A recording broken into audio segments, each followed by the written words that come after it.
Good morning, everyone, and welcome back to the almost last day of FilmFest München. It is Christoph Gröner, the artistic director, and Julia Weigl, programmer at the festival. Biggest treat today to have this guy here, who's James' friend, the cinematographer of All Quiet on the Western Front. James, so great to have you.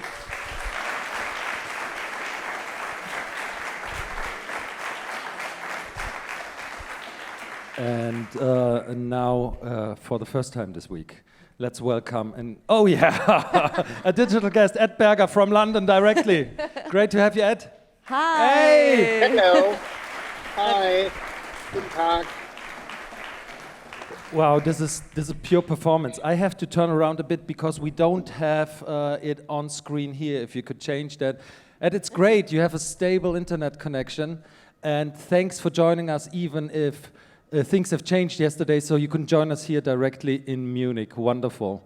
As always. Yes, I'm so sorry. I wish I could be there and hold hands with my friend James. Yeah.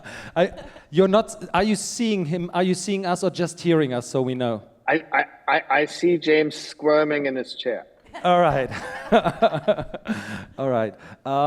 Thank you for this conversation. It's 45 minutes conversation about All Quiet on the Western Front and all the projects upcoming, because you can share all the information. Thanks, Ed. No, of course not. But I would like to go back to 2019 when you were the keynote speaker of our CineCoPro conference. And I remember, and I'm paraphrasing here, what you said about the German industry, that it doesn't cater for its talent enough to do big films. And here we are 5 years later. You have 4 Oscars together under your belt. You came home, won a lot of Lolas. So, first question, do you feel that many more people here in Germany are talking to you and want to change the situation so you come back? Oh, how do you mean? Can you say again? No, I mean... Has the situation changed? Is that the question? That is the question. Or are people talking to you in a different way? I mean, that's a simple question. There's a yes, but still, how do you feel the situation has changed? Is there hope? Well, no, I mean, people don't talk to me in a different way, and I hope they don't. Nothing has changed for me and James. We just want to make, I assume for James, nothing has changed. We just want to make good films, and we want to make the films. We want to have the opportunity to tell the films that we want to tell. And, Oscars are fantastic and wonderful, and we enjoy going there and having them. But now we're going to make the next film, hopefully next January, or definitely next January. So we're very much looking forward to that. And in terms of, I think what would be lovely is if we could all sort of take each other's failures as well as successes and help each other in the failures and celebrate the successes together. And they're both coming always. And I would very much love if that were possible in the future going forward. If that's not too cryptic. That's very optimistic. We love that. We love optimism on this stage. Maybe you can tell us a bit, just like to get the crowd here this morning going, like your collaboration on All Quiet on the Western Front. Like, how was it? It was such a big team, and it was such a big production. And like we were chatting a bit before, James, like you still talk about it like you were a big film family, right? But how did you navigate that? Ed, of course, you as the director, but then also you as the cinematographer. I knew the book pretty well, very well, but I hadn't seen the original film for a long time, and that prospect was very daunting. And you really realise that you have a huge responsibility to deliver something which is a national treasure, historically and literally, Yeah, I mean, I think that when you embark on making a film, you have to be a family, because you know we Ed and I both photographed it in the Czech Republic. The entire film was shot over there, so you know we spent more time together than we did our own families. And you know the film, you have to sort of look at the script and break it up into chapters and into scenes, because if you always have to have in mind the big picture, but if you don't carve it up into small bite-sized chunks, it will actually the whole scale of the whole thing will drive you insane, basically. And yeah, I think just Ed and I just had that philosophy. We just worked really hard in prep, and it was the most collaborative experience I've ever had. And I don't want to say I will ever have, because I adore working with Ed and I can't wait to do it again. But it was the most, you know. There was one time where it really hit me, where we did a little scene assembly, and myself, Ed, the producers, the costume designer, who's incredible, Lizzie, and Heine Merker, our wonderful makeup designer, and maybe a few other key crew. We all went to a cinema in Barrandov Studios, and in the Post facility in Prague, and we all sat down and just watched some scenes, and this was kind of midway through shooting, and it felt like the way that we used to do it back in the old days, where you would go and watch rushes all together as a community, and you know we were kind of not critiquing each other's work, but that constant thing of, you know, the costumes looked spectacular, the makeup looked great, the performances were fantastic, and it was great just to feel like we were one cell, like one organism, just making it, and it was magical. Actually, it was the finest thing. I mean, obviously, as Ed says, the awards are fantastic and all this kind of, but we don't make films to win awards. We make films to tell stories. So, and I'm so proud of our fellow collaborators, because they have been so successful with the film as well. You know, they're true master craftsmen.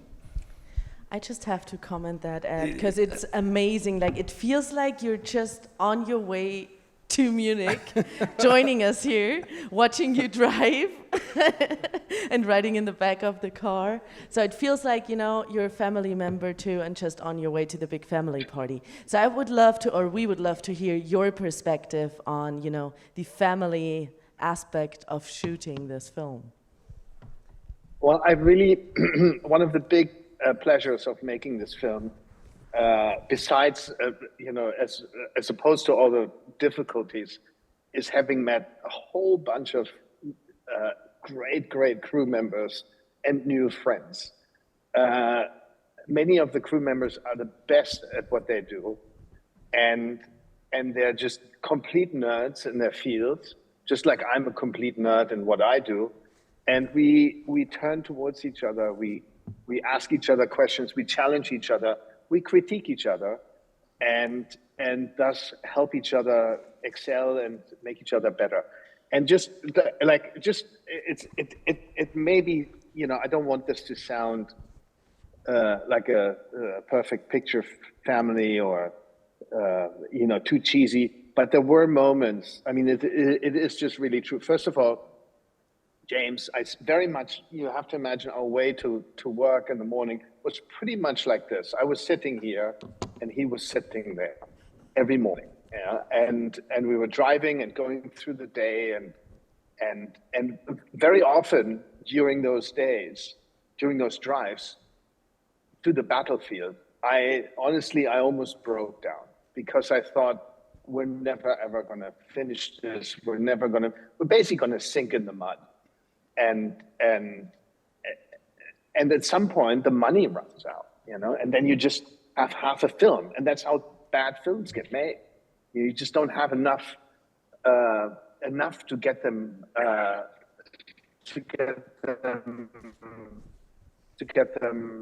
right. And obviously, as James said, there are a lot of pressures on this. You don't want to ruin that legacy. You want to try to add to that dialogue with the book, with the public who's read the book, and so forth, and continue the conversation about this national heritage, this national treasure. And so whenever I broke down, I sort of almost took James's hand, or he took mine, and then he said one very wise thing. He said, like, you know what? Let's just focus on one shot at a time. And that thing really helped me, because sometimes, when you get overwhelmed, when there's too many things, when you say, okay, let's do the next shot, and that's it. And as we have planned the whole film with the entire crew, like in complete detail with, shot listing and storyboarding, and we had many, many Zoom sessions, very much like this, beforehand with SFX, VFX, stunt, costume, makeup, with every department on the Zoom, and went through every one of these little pictures of what we were going to shoot. And on those, besides those pictures, we wrote what we needed from each department: production, AD, stunt, and we said, okay, more smoke here, more mud there, more blood there, whatever we needed for those shots. And then on the day, that gave us the opportunity to say, okay, one shot, that's it. Next shot, what do we need for that? And I only focused on that. And when we had that, I was like, oh, made it. We got that shot. Oh God, what do we do next? And as the crew knew what we were doing for the rest of the day, they were, Benedict, our wonderful AD, was able to prep everything ahead of time. So James and I were granted the luxury, because of our prep, to focus on one shot at a time, and that made it much more digestible, like much more handleable for us. And then another thing I've said to James, on the very first day of prep, I think, you and I, we're going to make this film together. It's really you and I that are going to determine what this film, how this film will feel like, what it will look like. We're going to, bring in the other departments and create this feeling of that we're all doing it together. And I think on a venture like this, it's just utterly, you can't do it any other way. Yeah, you can't. One thing that I found out very early in my career is you can't make a film by yourself. And it doesn't matter if you're the director or cinematographer or producer or whatever, it's you're only as good as the people around you. And we were very fortunate to have pretty much the best crew I've ever worked with. I mean, if I were to want to go back into battle, but again, pardon the pun, there is not a collection of people and friends that I would want them at my side any day of the week, and and with Ed, I think it's it was wonderful. It was very trying, and in those kind of moments that Ed spoke about, we would, because we shot it in the winter, because we wanted the bad light and the bad weather and all this, we would climb into the car every morning and it would be completely pitch black, and there would be nobody else on the roads or the streets or anything, and because it was during COVID as well, so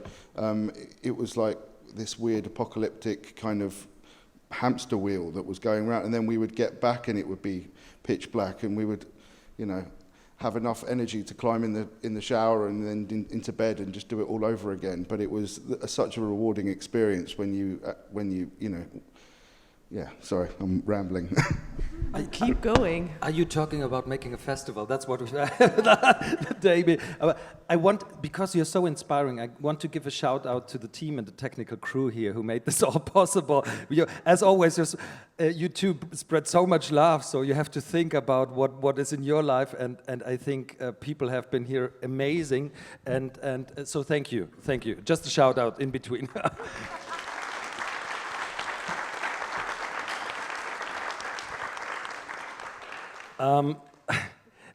Maybe, and I hope, connection is stable. Ed, the other part of you being in a taxi right now is you two are constantly on the move. We try to find out more what you are about to do, and I grabbed one thing. You're doing a film, which at least already is a lead, because you did 2 series before All Quiet on the Western Front. So this time around, can you at least say you're doing a film for sure in January? It's going to be a 100%, yeah. So I'm on the way back from the edit. I just shot a movie in Rome in January, February, that James unfortunately wasn't a part of, and and talk about this endlessly, and I missed him so much that that he's going to come back now in next January to go to. There's 2 projects on the horizon that we really want to do. One is, you know, during All Quiet, I was trying to find an end credit song or end credit music for the film. And I couldn't find anything, because everything, you know, I wanted to leave you alone with the impression of the film. Everything seemed to taint your experience too much. And I just wanted to leave it silent. So I left it silent. And during the mix, I suddenly, I got so, everything was so heavy. And I felt like, oh, you know what? I just want to make the opposite. You know what I really want to do? I want to make a movie where I can put a pop song in the end, turn on the host lights, people get up and say, that was really fun. And that's it, you know, just pure entertainment, a really fun movie. And that takes place pretty much all over the world. A lot of times a lot of the action takes place in Africa. And so we might do that film if we get ready in time. And if not, we'll do another film that takes place in Macau, in China. So 2 wonderful places to visit in the world, and one of those 2 films we'll make. It is quite exciting, because James was telling us, like, well, I don't know if we can talk about it just yet, because he told us he's going to be somewhere next week, but he doesn't know where yet, right? Basically, yeah. In a very wonderful Ed fashion, he was like, well, we're going to make one of these 2 films, and, you know, let's go out and start seeing some locations in July. So I was like, okay, great. Where are we going? Well, I don't know. We might be going here, or this continent, or that continent. And I'm just like, well, okay, fuck it. You know, just great. It's more rock and roll than we're used to, but yeah. This gives us the opportunity for you to invite you to ask all your questions. Yes, please, second row. There's a microphone coming your way. Hello, I really enjoyed All Quiet on the Western Front, and I also really enjoyed The Terror. And now I want to ask you, as a young filmmaker myself, how do I get to make these huge historical epics? Easy question here this morning. Is that for Ed? Yeah. I suppose it's for Ed.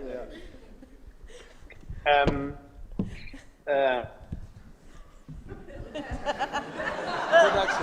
Connection is gone. That was on purpose.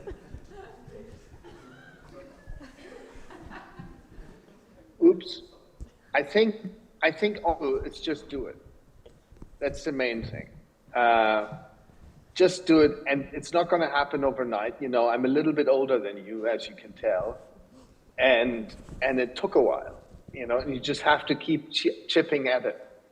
And the main thing is, I think, write the things that you want to make, and really do the things that you really want to make, because they're going to follow you around all your life. And you're going to spend many years doing them, and don't waste your time with things that you really don't want to do. And so it sounds really cheesy, but in the end, you know, I remember, and I don't want to compare myself to my father, but I remember asking my father when he was still around, how do you do it? And how do I know what to do? And he just said, you'll know. And then, and that's all it is. Just follow that calling that you have, if you have one, and do what you think you're good at, and that the stories that you want to tell. And that's all there is to it. I think, and also don't think too small. Just if you want to make these type of films, don't think too small. You can do anything. You can get these actors from all over the world. You know, it doesn't have to be just, and maybe this is what Christoph was referring to in the beginning about what I said in 2019. I don't quite remember what I said, but it must have been something like, the world is much smaller than we think it is. And Germany is a tiny place in this world, tiny, insignificant place. And I think if we reach out and connect with other countries, many other countries are, you know, grateful for that. They embrace filmmakers from other countries. And we always have, in Germany, I feel we always have a little bit of an inferiority complex to the storytellers in England or America or France, to the filmmakers there. We don't need to, you know. People really embrace us, and they embrace our films if we make them personal and if they come from inside of us. And if it's not if you don't treat it as a job. And that's it. Thank you very much. But maybe to expand a bit on that, there is a connection, a specific connection between making what you absolutely wanted, and I would say that was Jack and the competition at Berlinale, and your international career.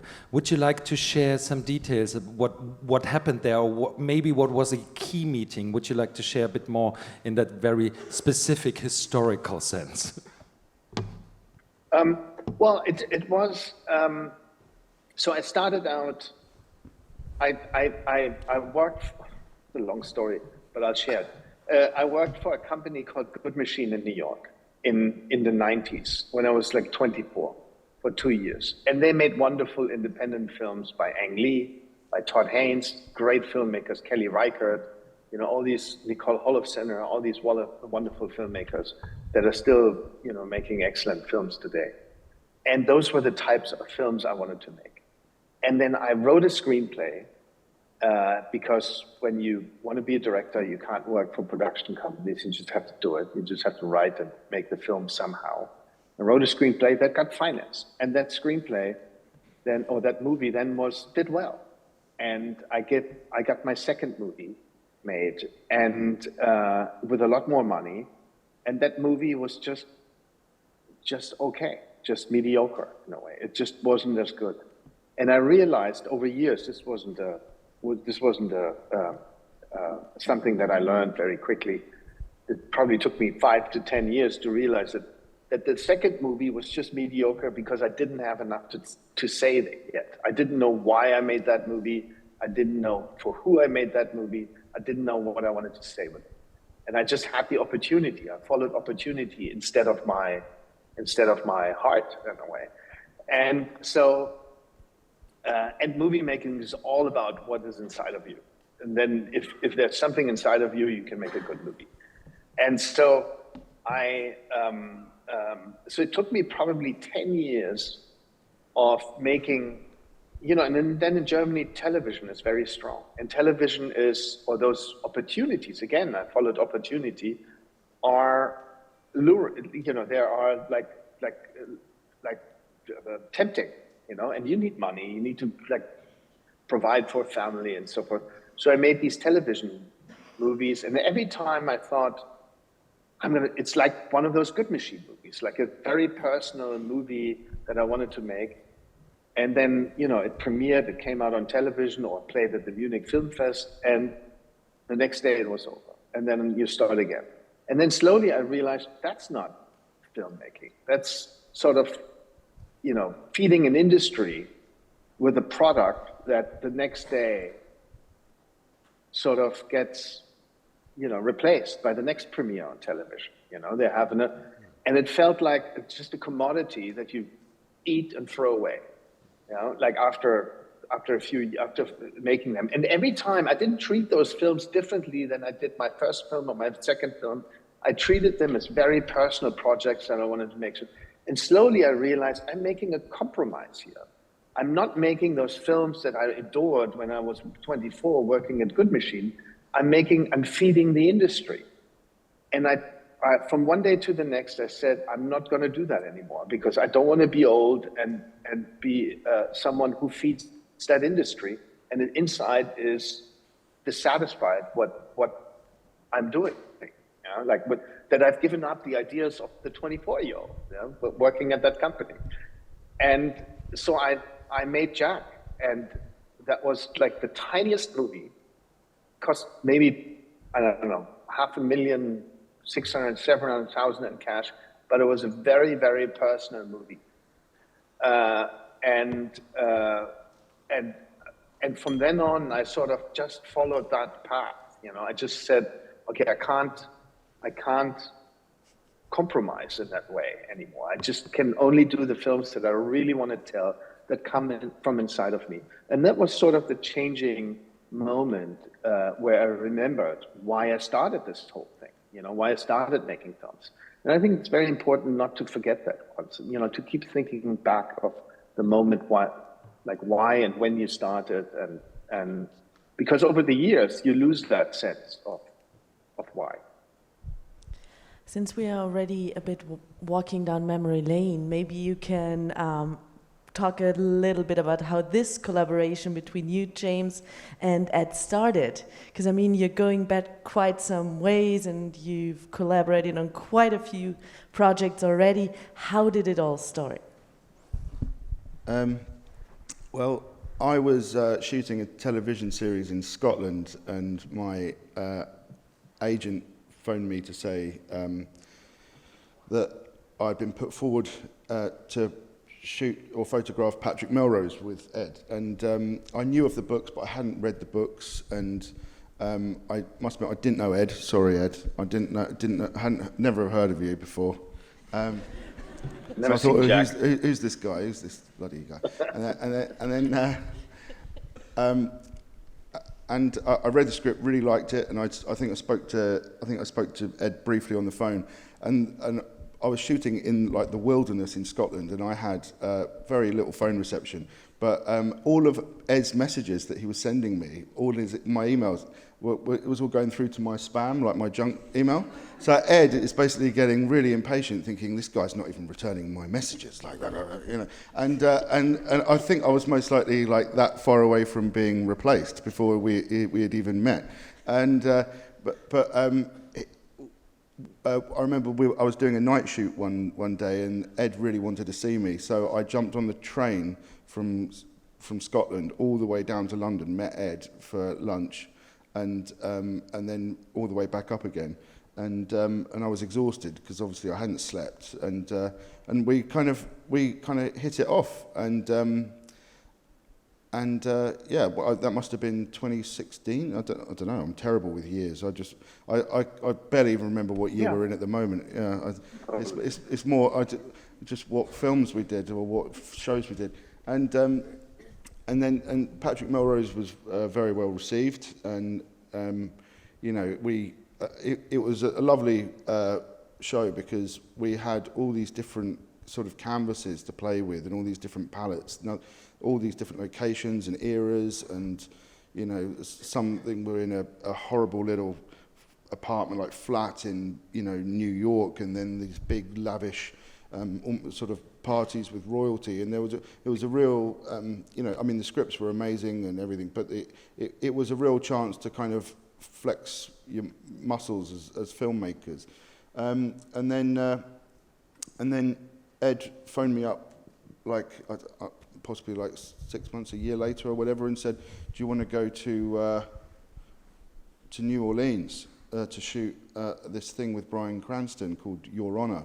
And it was really, it was amazing. So we both flew out and did that, and that was an incredible experience as well. I mean, what's nice is everything's been extremely varied as far as our sort of storytellings, and then I think it was actually on one of the last days of filming, you sort of threw the idea about doing a new adaptation of All Quiet on the Western Front, and was like, well, it's a war film. Like, it'd be like incredible. And then the rest is history.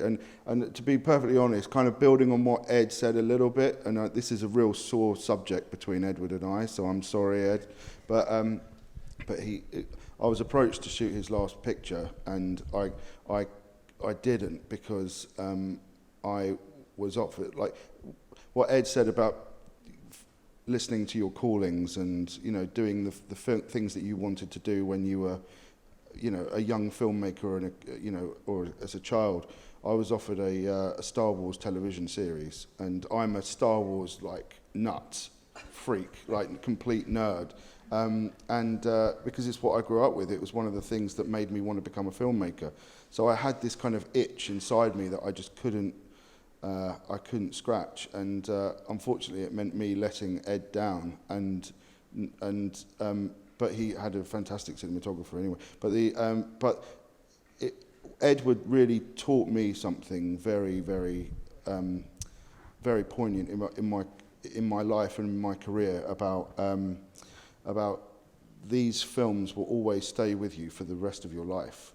And if you look at my resume and my, you know, some of the films that I've done are fucking awful. I mean, they are awful. I mean, running around a wood, you know, forest with buckets of fake blood and, you know, people with vampire teeth and with a 16mm camera, you know, when I was kind of, you know, 19 years old, you know, making it, and to the point where some days I wake up and I'm like, oh my God, I can't believe people know I did that. And then other times I think to myself that, you know, those were the projects that made me who I am today, and I most likely would never have met Ed. You know, it's like that if I hadn't have done some of those things. And there's that butterfly effect. You know, if I had a time machine and to go back and change those things, I wouldn't have the guts to not do them, because it might, you know, I might be not a filmmaker now. You know, or I might not have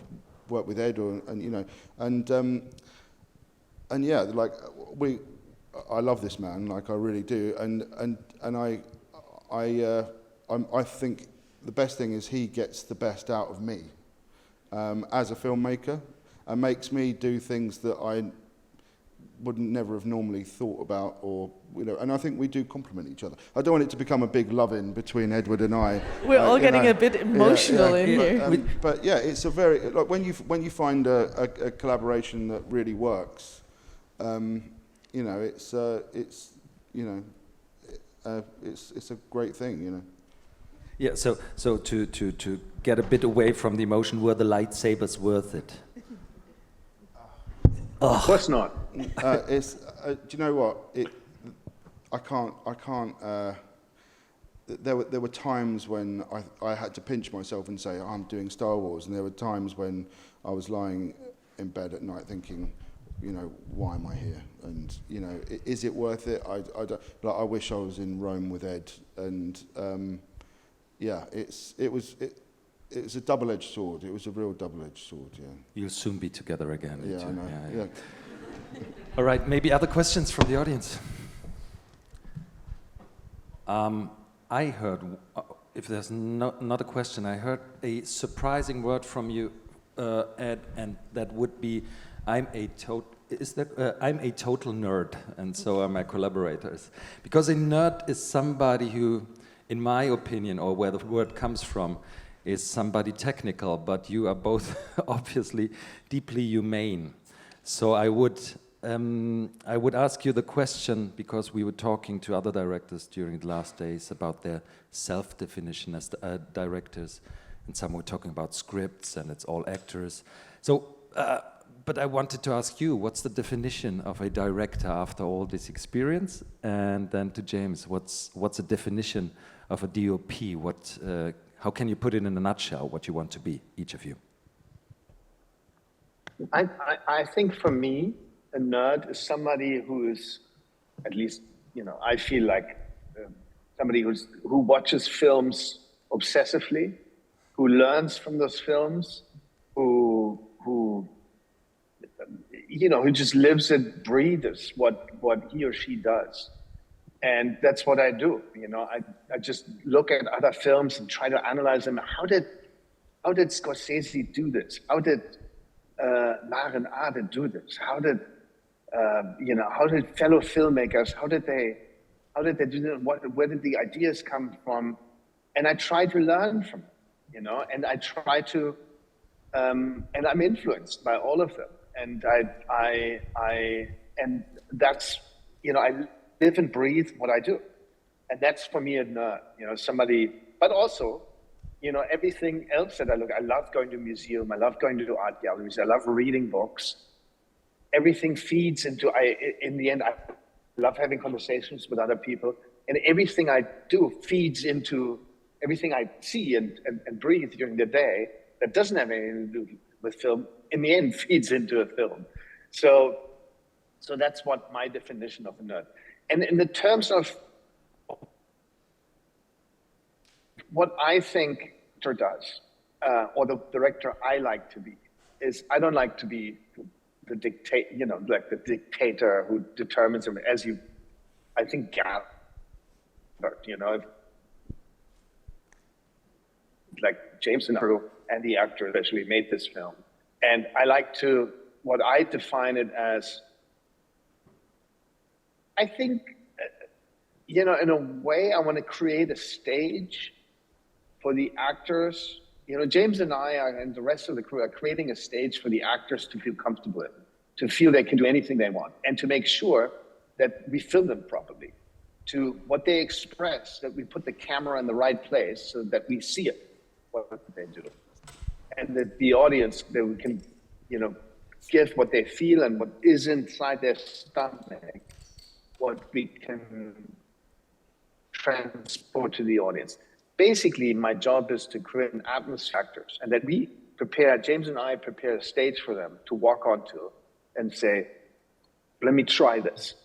And even, it might be wrong, I might fail, but at least it's bold. And I feel safe. I feel safe, and that's pretty much how I define it. Wow, it's a quite a difficult question to answer, really. But I think the one thing that connects all filmmakers is not forgetting that you're also an audience member. And when I was growing up and watching the films that I loved, that would range from, let's say Jaws, for example, and then Alien, and Blade Runner, and something like that. I didn't, I loved those films and worshipped those films and would watch them religiously, and I didn't really understand why certain emotions were being invoked.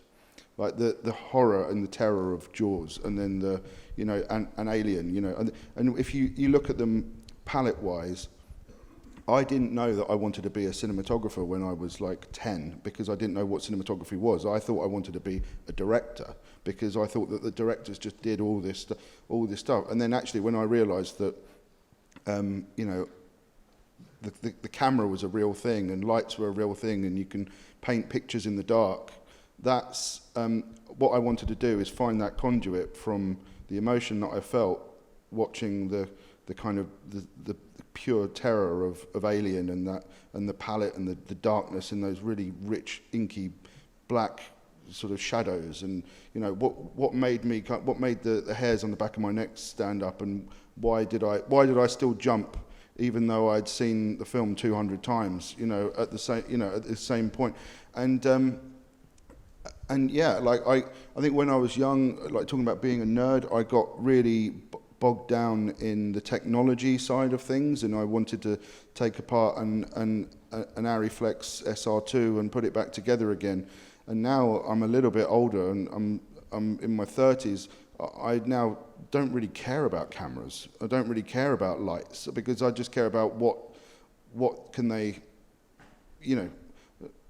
how how they work is irrelevant. It's how you use them is actually the important thing. And then, you know, I think as a cinematographer, all I want to be able to do is just deliver my best work. And when you're watching the monitor next to Ed, and you know, we've just designed a shot together, and you see an actor like, say, for example, Benedict Cumberbatch or something like that, deliver an incredible performance that's from an incredible script, and the set looks amazing, and hopefully I've done the lighting okay, you know, and you see it all kind of galvanize and come together, and then you end up with those little magic moments, and it's like, wow, that's why we make films. And then on top of that, when you finish it, and then you hear it with the score laid on top and everything, and that's when the hairs on your back of your neck stand up, and you're like, wow, we've somehow done it. Because the biggest thing for me on Quiet on the Western Front was just, and Ed's always said this, it's one of the things that we always relate together is that we doubt each other, not each other, we doubt ourselves constantly.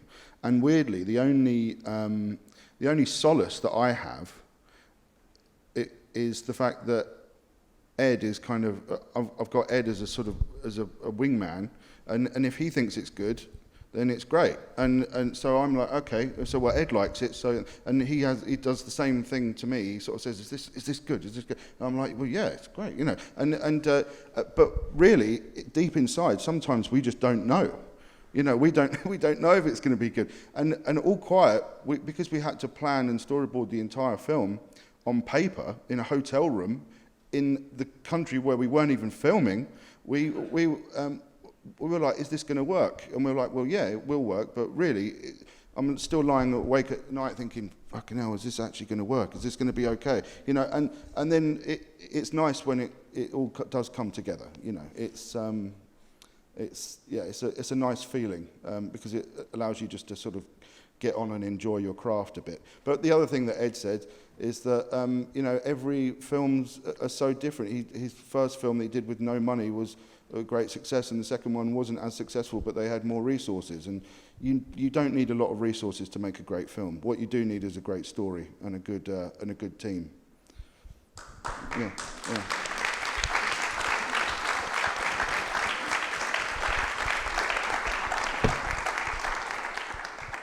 Let's try again. Are there any questions in the audience? There's one right there. The microphone is coming your way.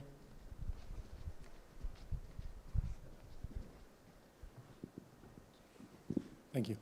I have a question about this collaboration between director and cinematographer. So we have this in history. We have, for example, Paul Verhoeven, who worked constantly with Jan de Bont and Joost Vacano, Martin Scorsese with Ballhaus and so on.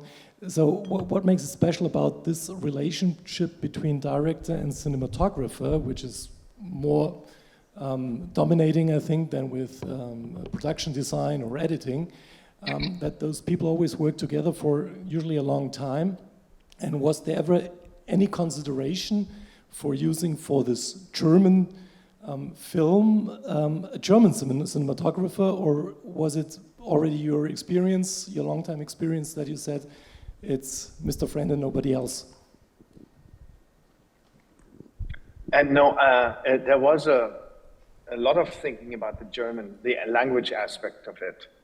And, you know, with that decision, that comes, you know, it's a big decision. It's the biggest decision, one of the biggest decisions besides casting that you're going to make on the film, who the cinematographer is, because that.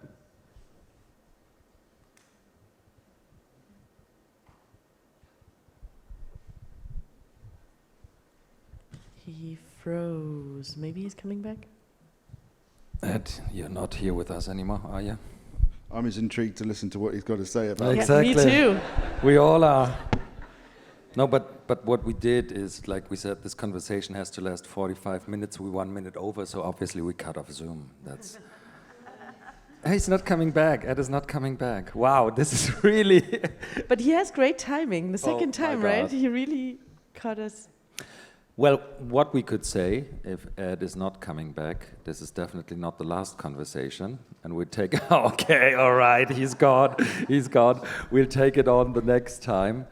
James, it's really such a pleasure and an honor to have you here, especially because something is to come about today at 3:45 at Cine Euro Expo, our partner, because the technical, there's this new fair for the second time that we're working with now.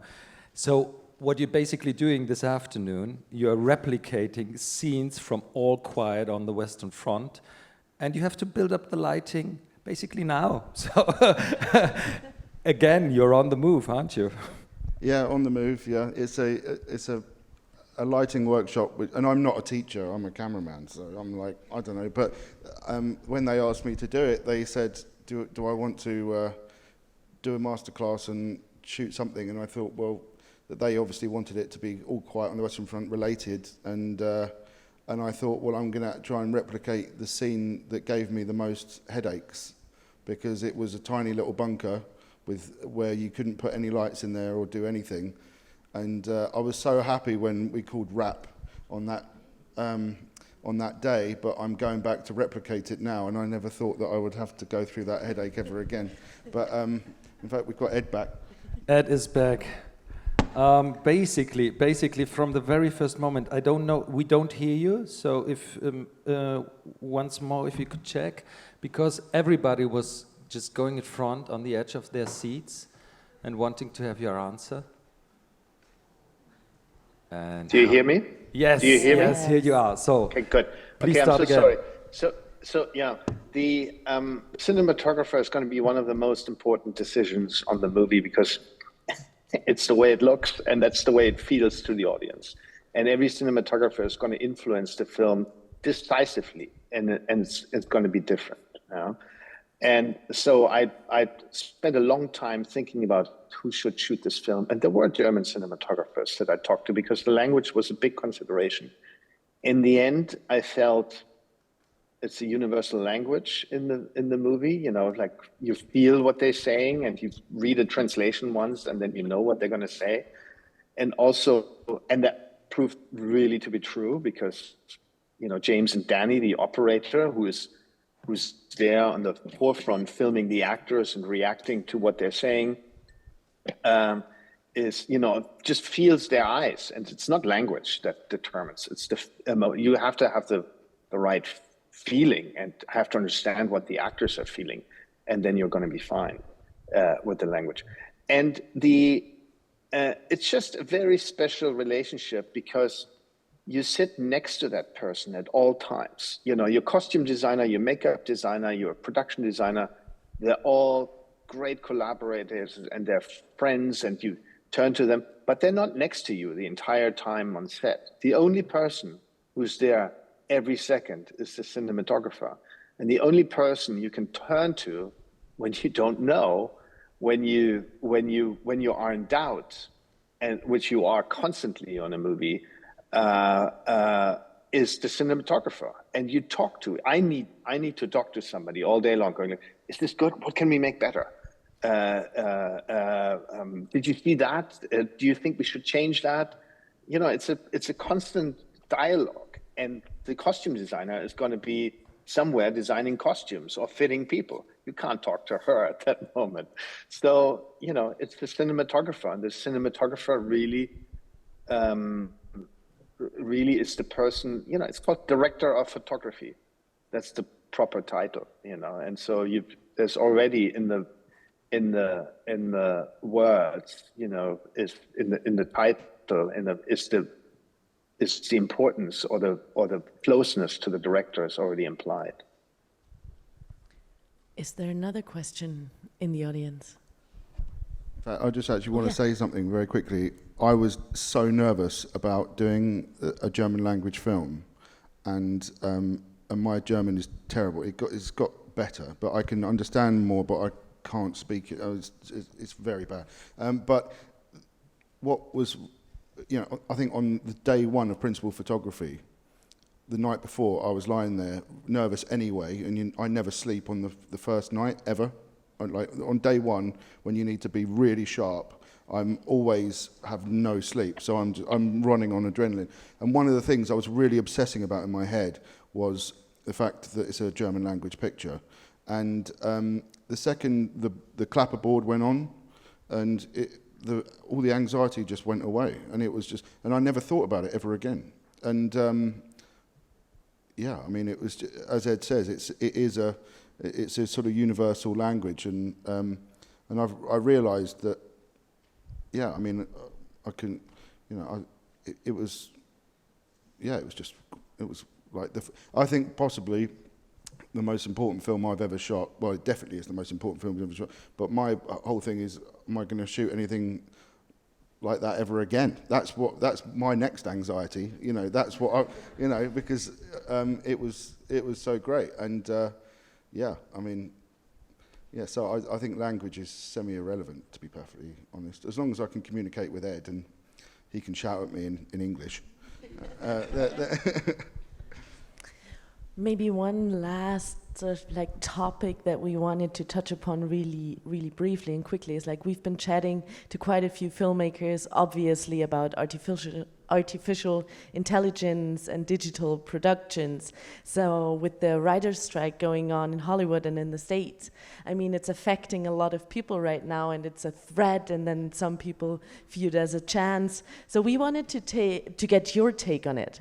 It's like, oh God, yeah. Well, I mean, AI, I think, is a really cool, fun thing, but not in the arts. I mean, it's like, I mean, you need, in order to have an artistic expression, you need a human emotion and a human element. So, you know, I know that when it comes down to CGI and all that kind of stuff, artificial intelligence helps the computer guys do their thing and all that kind of, but that's about as far as the domain goes. As far as from a creative aspect, I don't think it has a place. But I don't know. Yeah, especially writing a script. Is that what they're talking about doing? Computers writing scripts? They are, actually. Really? We've had a chat about that and an entire panel, yeah. I did not know that, so yeah. Ed, would you like to comment to finish this off as well on AI and machine learning? I think it's a tool like everything else, and you have to use it like everything else. You know, you know, like James says, you can make the CGI, you can make the computer effects better, you can make a lot of things better. You can probably help with storyboard ideas and creating storyboards, all these things. It's a great tool to have, but in the end, you know,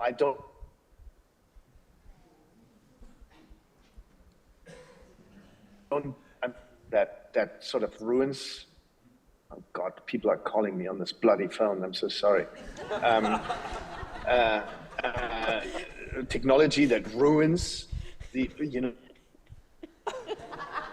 the arts, and I don't believe that. I believe like every time technology is put us forward, we see it with the streamers now. Everyone was crying like, "Oh, streamers, death of cinema," and so forth. I just don't believe it. You know, people will continue to go to the cinemas. Maybe it's influencing us what kind of movies we go to the cinemas for, but people will always go to the cinemas, and because they need that theatrical experience, and you want to be entertained there, or you want to be challenged in a theater. And it's coming back as we see it right now, you know. So every time I see technology as an addition to what we do, and not as a threat. Well, we can only confirm we had packed cinemas here, and we really feel people want to feed really cinema and the movies. I must say, I would like to do more interviews with one partner of the interview being in a taxi. It was meditative and concentrated. It was truly a ride, and you still had so much connection. Please, everybody, give a big hand to James Friend and Ed Berger. Thank you so much.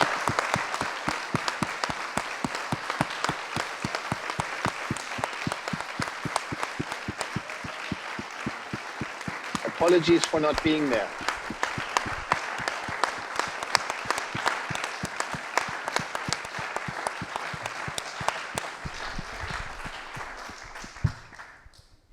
Yeah, that's it. See you, mate. See you later, mate. I'll give you a call in a bit. See you, James.